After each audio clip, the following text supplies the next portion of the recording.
Just like the sunrise needs the sky, just like the blackbird needs to fly, I gotta have you by my side, 'cause you make me feel alright.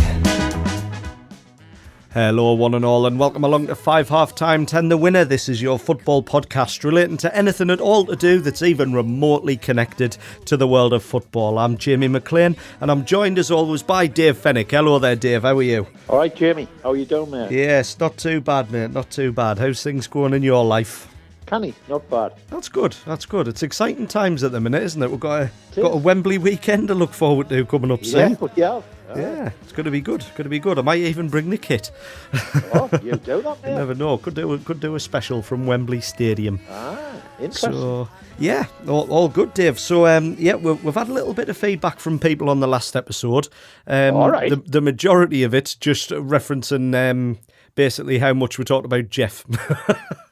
I saw Martin Smith saying Jeff should have been on £10 a mention, and you told him to go off and concentrate on his hamstring or something. Oh, yeah. That's his claim that's in for his hamstring injury. Yeah. Me and him had a bit of a car accident that we'll not go into. Yeah, of course. Yeah, no problem. Well, that's fair enough then. I thought that was a typically friendly response from you there. So, yeah. Nice one. But I think that was round about it, to be honest. I haven't actually got the computer screen in front of me now, so I should have been a bit more prepared. I do apologise. We need the people I can't even say it. We need people to participate more, don't we? Well, yeah, we do. Like I say, they may have done, and it's just gone sort of past me attention. Right. What about the voicemails? Anybody left us one yet? Shall we have a little listen? Yes. Oh. Didn't realise the music hadn't stopped there. Right, shall we have a little listen then?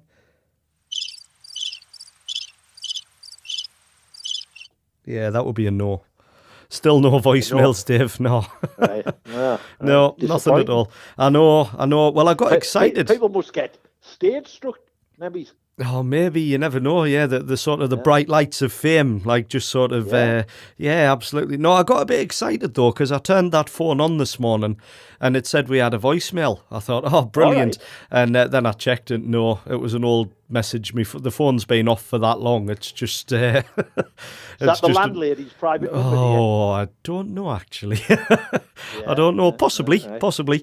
But moving on. Yeah, moving on from the landlady. So, yes, like I say, Wembley weekend coming up. The sun's shining. It is blowing a little bit of a hoolie. Life is good, Dave. So what are we talking about today? AGR, AGRO, Agro. Yeah. Right, okay. You not sing that song at school? No. You famous chant that. Yeah, okay, fair dues. I'm sure the listeners will have heard of that. Yeah, I'm sure they will have done. I was a bit sheltered, you see. Right. Yeah, if I'm being honest, I'll own up there. I'd not heard it, but I did very much enjoy it. So, yeah. So, we're talking about aggro. Are you referring to... What, you enjoyed aggro? No, I enjoyed the chant. Yeah, I love aggro. Right. I'm a bit of a sadist. Right. Yeah, okay. So you're talking about aggro. I'm presuming you mean, like, along the lines of hooliganism and stuff, rather than general everyday life aggro. Yeah. I mean, did you see the weekend that Birmingham Aston Villa game? Yes, I did. Jack Grealish getting a bit of a clock on the back of the head there. Yeah. What was your take on it? I think it was disgusting, quite frankly. Yeah. It wasn't so much... I mean, the fact that one guy went on and did that was bad enough. You think, all right, that's a bit of bad judgment. You know, what's he thinking? Say, but why on earth was he getting applauded and cheered when he was getting led off the pitch? I couldn't believe that. And all the stories coming out saying, oh, this is one individual, it doesn't represent the Birmingham fans as a whole. Rightly so, it doesn't. But the cheering and applause from a big section of it kind of doesn't put the club in the best light. No, it doesn't. And I just found it amazing. And, like, God forbid, if that fella had a knife or something. Yeah, I know. You know what I mean? I know. And I tell you what I found amazing as well. He was there with his dad. Yeah. I know, it's... So, like, if I'd been at the match with my dad, like, God rest his soul, and, like, I was, like, going to go... Would your dad not stop you from going... You would like to think so, wouldn't you? You would like to think so. If my son was going to do it, I'm sure I'd stop him. Well, Yeah, I'd like to think I would. Yeah, or you'd try at least. I mean, you'd be mortified, wouldn't you? So I just thought, I think it was absolutely like disgraceful, really, and it seems to be a bit of a trend at the minute. Yeah, well, certainly this past weekend. I mean, it started off on the Friday night, I think it did, didn't it, with James Tavernier at Rangers? Tavernier, or during the week, either just a few days before, got confronted, then Jack Grealish, and then later on in the same day, an Arsenal fan went and had a go at Chris Smalling on the pitch at the Emirates. And I mean, I don't want to call stewards because I'm sure they do a good job. Now, I've been to loads of football matches all over the place. Yeah. And I'm not being unkind here, but some of the stewards, how can I put this without upsetting anybody? So they could just be students or like older fellas and all that. You know? People who are going along to be at really the match. up to tackling hooligans, but at the end of the day, it'll boil down to money, because when was the last time you've seen police in a stadium, inside the stadium? Well, I seem to remember, I think the last time that I was at a match that I saw a big police presence was Sunderland against Celtic, but there had been a lot of trouble in the town before that. With regards to a standard match, I'm not too sure. It's not something I've ever really paid much attention to. To save money, stewards have took over from when there was normally police in the ground, if that makes sense. Yeah, the policing costs would be higher than steward costs. Yeah, it certainly would be. Yeah, I mean, it was just such a strange weekend, and as you say, it sort of implied, you would think the Premier League would sort of start subsidising more of a police presence again, though, after this weekend. Or I say the Premier League, the Football League, you know, because, I mean, that was worrying. 3 separate instances in just a few days. Yeah, it's going to, and people are saying ban alcohol and that. Well, I don't think that, you know, I think some of these people haven't just been on alcohol, you know what I mean? Yeah. Been on other substances. There is that, and that's also a case of punishing the majority for the indiscretions of the minority as well, because... I mean, I go to a match, I like a pint. You be the same, you know, we'll like a pint, but we're sensible with it. We'll have a few beers, enjoy the match. And how can you ban people from having a pint in a pub, sort of a mile or 2 mile away, you know? Exactly. That's going to affect the pub trade and everything. So you could ban alcohol in the stadium, but I don't know whether that would have a major influence on things, you know? I don't think it's just a football problem. I mean, all this knife crime, it's a society problem, isn't it? Yeah, you would say so. I mean, like you say, I very much doubt people are getting off their face in the stadium. You know what I mean? There is. It's going to contribute. They're going to have a few beers beforehand, but you would think the majority of it is done, as you say, elsewhere beforehand. So I don't really know exactly what they can really do about it. That's the worrying thing. I mean, yes, as you say, get police in, maybe offer additional training to stewards and stuff like that. But in reality, that's just sort of still a step or two behind the problem, if that makes sense, you know? I mean, we don't want to go back to fences, you know, to kick people off the pitch, you know what I mean? Not. I did see a lot of people suggesting that on Twitter, and you think, you don't want to go down that that's road, not a good idea. And I think in Germany, did they have moats at one stage, sort of... That's a brilliant idea. Not full with water and piranhas or anything like that, but just a moat, sort of an area to stop you getting... Well, at the very least, that pit sort of thing. Yeah, instead of getting onto the pitch. I think it was in Germany or something like that. That's a good idea. It's at the very least, it's going to slow people down when they're trying to get on the pitch, isn't it? I just think I don't know how you stop this, you know. And I mean, you've seen cup ties, people win cup ties, and loads of fans spill onto the pitch, don't they, to sort of celebrate? Yeah. And things like that, and that sometimes turns nasty, because then after they finish celebrating, they'll go to the away end or wherever, and then taunt the team they've just beaten. And they've almost taken over the stadium, and it all kicks off. But to tell you the truth, I haven't seen trouble in a stadium for a long, long time. You know, I think the people who want a bit of trouble meet up outside, whatever, and get it on a bit. But I haven't seen trouble in a like sort of stadium. Between rival fans for ages, because it's sort of big segregations, isn't it, you know? Yeah, it is. And I mean, like I say, again, going back to the majority, the fans that are in attendance, the home and away fans normally actually get on quite well individually, you know? I mean, apart from certain games, there's going to be trouble. I mean, of course. Just a few weeks ago, Everton took a load of people down to Millwall in the FA Cup, and it all went off in and around London, not in the stadium, but sort of around the areas, around the ground, and someone got slashed with a knife and that. Yeah. But people carrying knives. I know. I just don't understand it, do you? No, I certainly don't. It's almost at the point where you say for carrying one for your own defence. I know. Yeah. I know. It's ridiculous, to tell you the truth. I did see one tweet. It was from Gary Monk apologising and saying it was disgusting, and Birmingham City had no sort of part to play, blah blah blah, and all this. Yeah. And somebody replied with, "Not as disgusting as you picking Lee Camp every week." So I don't want to make sort of mockery of this, but it was, exactly. I mean, what is hooliganism if you've got Lee Camp? You know what I mean? yeah. But no, I just don't see where, I don't think it's as bad as the 80s when I used to go away with Sunderland. You were sort of, you knew there was going to be bother every away ground you went to, in the 80s and that, So it has calmed down. I think he is a different breed of football fan, but I just think probably it is the minority. But a lot of people cheering that, what should we call them, piece of low life that attacked Grealish.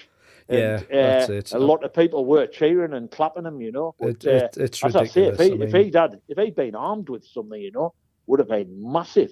Yeah. Like trouble, Yeah, of course it would. I mean, it's a very real concern, though, isn't it? Players' safety. I mean, we've seen a lot of players just collapsing and falling ill and even dying on the pitch just through their own body, let alone with the risk of having fans possibly coming on with weapons. I mean, I don't think this guy did have a weapon, but that's sort of besides the point. It's like he still could have had a weapon and could have got on the pitch. And then some judge giving him a 14-week jail term? I can't remember what it was, actually. I think it was 14 weeks, ridiculous, you know what I mean? And I think he's only been banned for 10 years or something. Well, something like that. It should, to me, that should be, I think there should be a minimum sentence, right? If you enter a football pitch, enter the field of play and do something like that, it should be a year in prison and a lifetime ban. Yeah, well, God, you're almost getting up to your half and half scarf sentences there, Dave. No, I think half and half scarves are still worse. But I think it should be a year in prison, so everyone knows if you enter that field of play, it's a year in prison and a lifetime ban from you the could club. even tier that as well, couldn't you? Like just a year for going on and threatening somebody, and then obviously it'll get worse if you get physical. I mean, let's face it was a cheap shot on Grealish. I know he didn't. He wasn't even facing him. Didn't I even know. expect. Yeah. So it was a cheap shot. I know. I mean, he claimed to have a lot of remorse and didn't know what came over him and all of that. But you think, but just the fact that you did it sort of makes you fairly low caliber in my book. Yeah, it's totally, absolutely. I know people do silly stuff when they're drunk and all that, but I'm not going to make any excuses. He had no business being on the pitch. None of them did. None of the fans. I mean, we've seen streakers on the pitch, and people find that funny and things like that. But still, the principle's still there. If you're entering the field of play to do that, even if you've been egged on by your mates, it's harmless fun. But as long as people knew the consequences, most 99% wouldn't do it, would they? No, they wouldn't. And like you say, yes, it is harmless fun, but it's showing other people that you can get on the field if you want to, You know what I mean? And it's could have some so I think consequences. The authorities and the football clubs have got to sort of come up with, or try to come up with some sort of solution to this, but I don't know what it is. And I think a start would be more police inside the ground, but that's going to incur more costs for the football club. Yeah, I know, but all it would take is just for one person to get badly hurt, and that cost straight away. Oh, I thought you were going to say all it would take was for one policeman. I was thinking that it's not heartbeat sort of. No, I'm not stupid. Walking down the village with a torch and that, you know what I mean?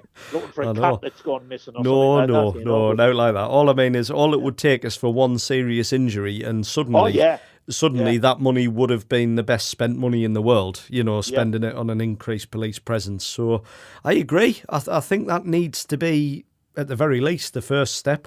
I think there needs to be additional training given to stewards as well to sort of try and help them identify potential problems earlier if they can. I don't know. I've never been a steward. I don't know that game particularly. Well, again, not getting at stewards, but when that bomb happened in Paris on that Friday night, the atrocity of that. The next day, I'm at a Sunderland game. I have a bag on me. I walk in and a steward says, "Can I search your bag?" I says, "Yeah." "Can I ask you what you're looking for?" "Oh, I haven't got a clue, mate. Just me boss's tell us a day." Yeah. So, you know what I mean? Yeah. That sort of, Just a little bit more openness there, so they could say, "Well, look, you know what happened in Paris last night? We're just making sure everywhere around the country is doing it." Yeah, I think they were just doing it for the sake of doing it. Yeah. Sort of thing. And it didn't really sort of. I mean, when I go to away games as well, I haven't been searched entering an away stadium for now. It must be at least 3 years. Right. Oh God, that's a bit strange, isn't it? You used to always get searched when you went in. Yeah. Nothing now. You sure? Because a lot of these turnstiles now, again, they've got rid of people actually operating a turnstile. Yeah, it's all automated, isn't it? It's just automated. You go in, and I haven't seen anybody searching yet for years. Yeah. No, I mean, you again, quite right. I know the closest it came for me was when I was at the Portsmouth game that we've spoke about before, and trying to get into the pub afterwards. They let my two friends in who both had Sunderland shirts on, but they were checking ID, and obviously their addresses were Southampton. Mine still had me Sunderland address on it. So for all I didn't have a Sunderland shirt on. I thought you were going to say they wouldn't let you in because you were so young looking and looked under the age of 18. You're talking absolute bollocks there, Dave. Right. With respect, I've never looked young, and you know it. It was a joke. Yeah. But maybe people can contribute to this episode. Leave a message or email us in. What are their views on hooliganism? Have we called it right? Have we called it wrong? Are we talking rubbish? What is the sort of what can be done? You know what I mean? What do people think? Get in touch with us. Well, yeah, definitely do so, and I'll tell you how to do that in just a moment. But it's right. We need more people's opinion than just ours. Otherwise, we just go on tangents, convinced we're right all the time. Yeah, we talk about things like dogs in football and yes, we do. But people like that. They like the dogs in football. So, yes, and voting has opened, I should say, on the My Roadcast competition, which we are in. So if you can just do a search for... again? If you can do a search for My Roadcast, that's RODE. And, and then search for 5 half-time, 10 the winner, cast your vote. That would be absolutely brilliant. It'll allow us to upgrade things if we get anywhere with it. So. Nobody's going to bother with that. If they can't be bothered to leave a voice message, well, no way they're going to look this up. I know, but if I don't mention it... You want to win your pork pie and piccalilli sandwich or whatever, It better have pickle in it. It better have pickle in it.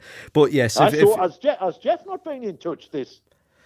Just largely saying he enjoyed the episode aside from all the mentions of himself and his wife. All right, so we'll not mention Jeff Lynch and his wife Susan this episode. Right, well, like I say, I haven't got the gear right in front of me at the minute. The reason for that being I've set the studio up, I've been doing another audio book and I haven't had time to set the studio back up so that I'm sat at the computer doing this. This is still me audiobook set up I'm doing this on, you see.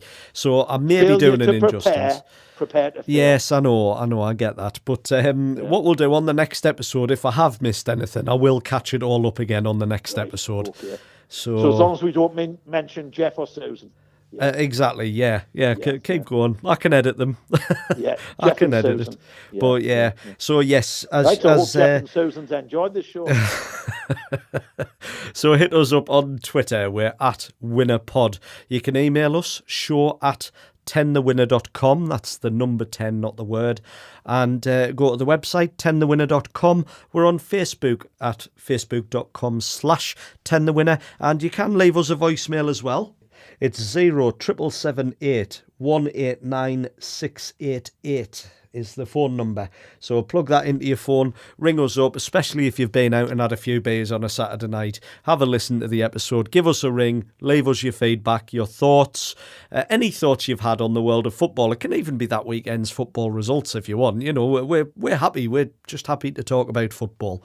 And if any hooligans want to get in touch, does your new bit of kit, could it like distort the voice like a criminal talking? So it's like, yeah, I believe in hooliganism, and yeah, I'm a hooligan. I go and attack people every night of the week. Can your kit like sort of change the voice and distort it like some sort of criminal? Well, let me just say, Dave, if I heard that voice on the radio, I'd have thought, oh, Dave's ringing in again. Yeah, well, that was just my impression, but you know what I mean, when these voices get distorted. Yeah, I don't know if this can do it in real time, but I can certainly do it in post-production before the episode goes out. So any hooligans out there, you'll be safe. You'll be safe. It'll be anonymous. Yeah. We would quite like an inside take on it almost, you know. We don't condone it, but it'd be interesting. So, yeah. There must be some hooligans out there. There must be. There's got to be one or two. Get in touch, hooligans. Yeah, if you're a fan of the hooliganism lark, then get in touch and give us your take on it. You never know. So, right, Dave, that's... I think Jeff might, although no, I think Susan's more of a hooligan. But we'll see if he leaves the message. Right, good. Yeah. Okie dokie. So, you see, I've tried leaving him alone this week. Giving him a break. Haven't mentioned Jeff and Susan. Oh, no, you barely have it all. Yeah, once again. Yeah. So, we're going to head off now, and we will be back. We're trying to work out a schedule, maybe next week, maybe the week after, but we will be back to get things all back on track again, won't we, Dave? So we'll be back very soon. Leave your messages, get in touch, drop us an email, tweet us, voicemail, all of that stuff. Leave us a rating and review on iTunes or your other chosen podcatching device. If and when you get the time to, that's great. It helps us grow, helps more people find the show, which is obviously great because we want more people to hear the show. So, yes, until next time, thank you very much, Dave, for joining us. Yep. Enjoyed it, Jamie. Yep, as always. And we'll see you again next time. Ta-da for now.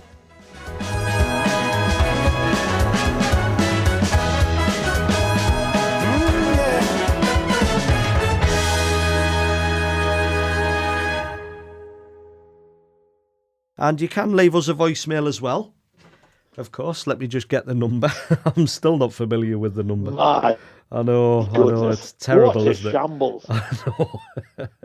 Right, it's 077. Right, it's 0778 189 688.